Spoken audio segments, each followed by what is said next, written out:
Give us your name and title. Byron Williams, NFLPA National Board.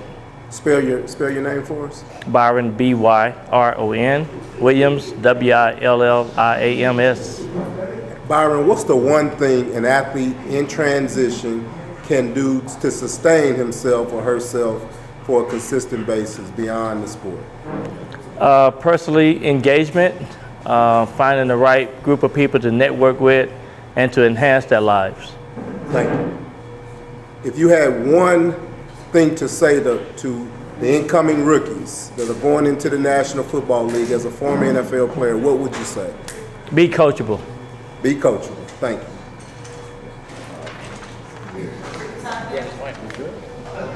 Marla Muse, And what do you do for a living? attorney. Okay. Are you an entrepreneur? Yes. Tell us about your entrepreneurial endeavors. Entrepreneurial endeavors are, I like to create charitable organizations for celebrities, athletes, organizations, different charities, help them do event planning in order to sustain funds for charitable endeavors. Okay, you've worked in sports for over a decade. Yes, Easily. almost 20 years. Tell me what one observation you've seen with young athletes. One observation I've seen with young athletes is they're just too eager to spin, too eager to get out here and live the fast life instead of sitting back, planning, thinking things out, making sure life is, sustainable as opposed to just, wanting the cars, wanting the jewelry, wanting the fast life. It's time to plan things out financially, get your endeavors together, make sure you have some type of businesses set up, have something for your life after football. Just don't focus on the moment. Focus on what are you going to do once football is over. You gained himself beyond the day he got selected. Sustainability. How you doing? Yeah. Okay. What's your name? Tommy Harris. Spell your name. Tommieharris. Okay. You were drafted in the first round of the 2004 draft by the Chicago Bears? Yes, sir. Levy Smith's first round draft pick. Okay. What pick? 14. Okay. If you were advising a current athlete today, walking across that stage, what's the one thing you would tell them to make sure that this opportunity was sustained for a lifetime? The number one thing I would tell any player that's walking across that stage to make sure that this opportunity was sustained was to tell him that there are many professional football players, but there's only few that are professional. And I would proposition him the same way a coach asked me that would I be a part of the few. That you'll meet a lot of guys that come to work, play in the league, but there's only a few that actually come dressed and come on time and look appropriate and talk sharp and look appropriate and talk appropriate and look appropriate. And there's only a few that do that. And what I would do in order for them to transfer or to transform this game is that they have to be a part of the few, whether they're black, white, Polynesian, Mexican, it doesn't matter. If you're a part of the few, you have a chance that your family can eat forever. Okay, so give me a message for every fan, every person that's never laced it up. What can the community do to help athletes sustain themselves? The community, what can the community do to help athletes sustain themselves would be to support. There's nothing like support. And if the players know that the community is supporting them, the players will run through a brick wall to know that their community have their back. And the player has to also know that with that in turn, the player must come back to the community. And in that, it's a reciprocated circle, a cycle that goes on. They support, the player supports the community supports the player. And that's how that works. When you support the player's making the money goes back into the community. And if you can do this cycle will help the community, and this community will help the player. We appreciate your inspiration. Yes, sir. Thanks, Tom. Thank you, bro. Tell me your name. My name is Jody Lay. Spell your name for us. Jodileigh. And what do you do for a living, Jody? I am the marketing assistant for Kindred Healthcare. Okay, and what's your involvement with today's event? I was out here as a whole sponsor, marketing with one of our hospice groups and co-marketing with them. So I was with Freedom Hospice, working the hole and greeting the golfers as they came through. And we gave out waters and snacks and Gatorades to keep the players hydrated and healthy for the day. So your involvement reflects what Tommy Harrison just said. It's important for communities and athletes to work together. What was your experience with the athletes today? Well, I think that a lot of the athletes, it's great to see them when they're in their post retirement and post seasons. They come out and they give back to the community, and it just really teaches us as fans that, you know, we can give back to our athletes too by supporting them and then watching them come back to the communities, give to our kids, support these charities that provide health care to children who have diseases, illnesses that have no cure, or maybe the health care is so expensive that they can't afford some of it. So that's what these charities do, and it's very important. And it's very important that health care and the athletes work together to, you know, relieve some of the burden. The NFL has a huge problem. The problem is moms and grandmoms are afraid to allow little boys to play football. The little boys that walked across the stage today now have a chance to change their family dynamic forever. If your child was walking across the stage and you were his mother, afraid for his safety, excited about his opportunity, what would you do?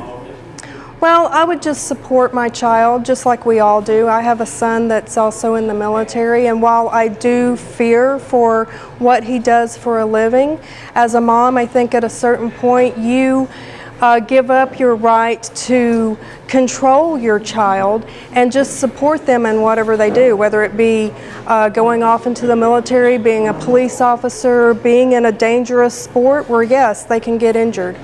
And as moms, we just hope for the best and support them.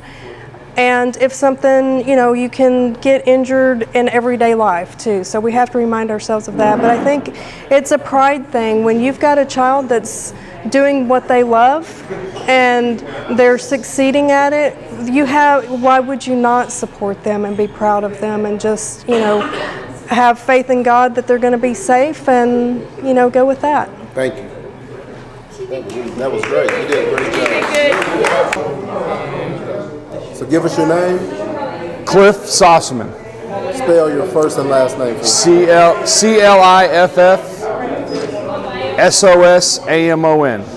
And what's your relationship with today's NFL Players Association golf tournament? So I'm the executive director of Honor, Courage, Commitment, one of the beneficiaries for the event. Okay. And you have a military background, I take it. Yes, sir. Tell us about your years of service. So I spent 6 years in the United States Marine Corps, hoorah. Through my time in the Marine Corps, joined in 1992, went into Haiti back in 1994 as part of Operation Uphold Restore Democracy. When I got back from that, it was time for me to try something new and kind of go beyond my sphere of comfortability, and I became a Marine security guard. So my last 3 years in the Marine Corps, I was guarding United States embassies overseas as that first line of defense for our country and the first face for many people of what an American looks like in many countries. So I was in Bangkok, Thailand for a year and a half. I was in Rio de Janeiro after that. Well, Marines, and no disrespect to the Marine Corps, but Marines and football players are known as tough guys. Yeah, absolutely. Tell me what your understanding and impression of a football player is as a tough guy. You know, I played football in high school, right, and have that understanding of what football does for a human being. Building teamwork, building camaraderie, building brotherhood. Building that brotherhood and that camaraderie. One of the things that the benchmark of being not only a Marine but a U.S. service member is the teamwork, the camaraderie, the brotherhood, the sisterhood of working together and knowing that at the end of the day we have a common mission to accomplish, just like any other team.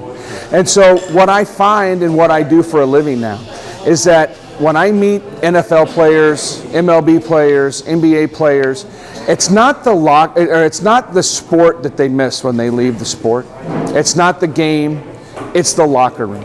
And it's the time they spent with those other men that they were playing the sport with, right? Building that community, that camaraderie. And it's the same thing that we miss in the military. We don't miss going on deployments. We don't miss the training. We don't miss all the other stuff. But we miss the brotherhood. We miss the camaraderie.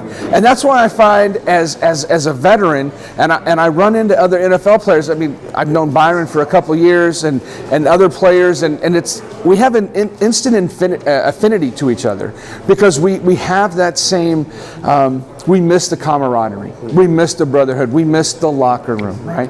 And so that's how we're able to come together so easily, and we work so well with other, professional athletes. Repeat the word in the question. I want to ask you, what have you done to sustain relationships with your fellow Marine buddies? What have I done to sustain relationships with fellow Marines?